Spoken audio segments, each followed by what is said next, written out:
Ok, on va démontrer par les versets bibliques, est-ce que les gens qui font ça, retour à l'expéditeur, ou les gens qui envoient le feu aux sorciers, est-ce qu'ils ont raison, est-ce qu'ils n'ont pas raison? Nous allons donner la réponse dans cette vidéo.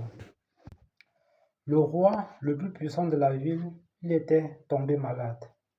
Il était donc soucieux de savoir est-ce qu'il va vivre, est-ce qu'il va mourir. Il a donc envoyé ses serviteurs partir consulter Baal, le dieu Baal, un dieu qui était contraire au Dieu d'Israël.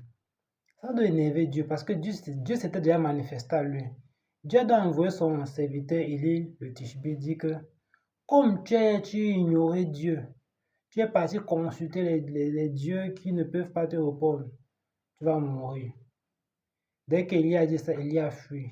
Élie est parti monter sur un arbre. Le serviteur a d'abord envoyé 50 personnes que partez chercher le serviteur de Dieu qui m'a dit qu'il va mourir là. Il a dit que si je suis un serviteur de Dieu, que le feu de Dieu tombe et consume ces 50 hommes.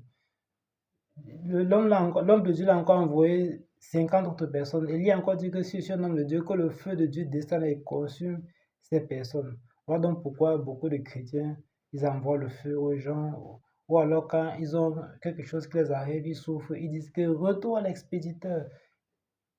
Est-ce qu'un chrétien peut faire ça? On va voir la pensée de Jésus-Christ maintenant. Dans Luc 9, verset 54 à 56, Jésus avait 3 disciples qui marchaient avec eux, Pierre, Jacques et Jean. Ils sont arrivés quelque part, on les a maltraités. Un peu comme on avait maltraité Élie, parce qu'on voulait l'attraper.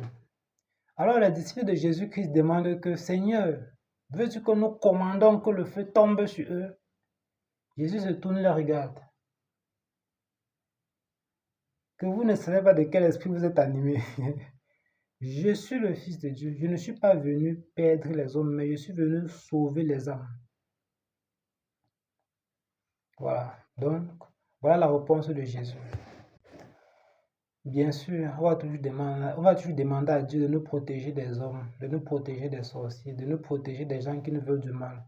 Mais nous, on ne peut jamais leur en vouloir. On va toujours dire à Dieu, Seigneur, pardonne-leur car ils ne savent pas ce qu'ils font. Mais peu importe ce qu'un homme peut faire, un sorcier peut faire, Seigneur, protège-moi. Voici l'attitude qu'un enfant de Dieu doit avoir, afin de ne pas... Parce que le mal ne doit pas se trouver en nous. Jacques dit qu'on commet une très grande erreur. Avec la même bouche, nous bénissons Dieu. Avec la même bouche, nous maudissons les hommes. Et cela nous rend impurs. Voilà, j'ai écrit un article à ce sujet. Comment se comporter face à l'injustice. Je vous laisse le lien de l'article à la description. Allez, ciao, ciao.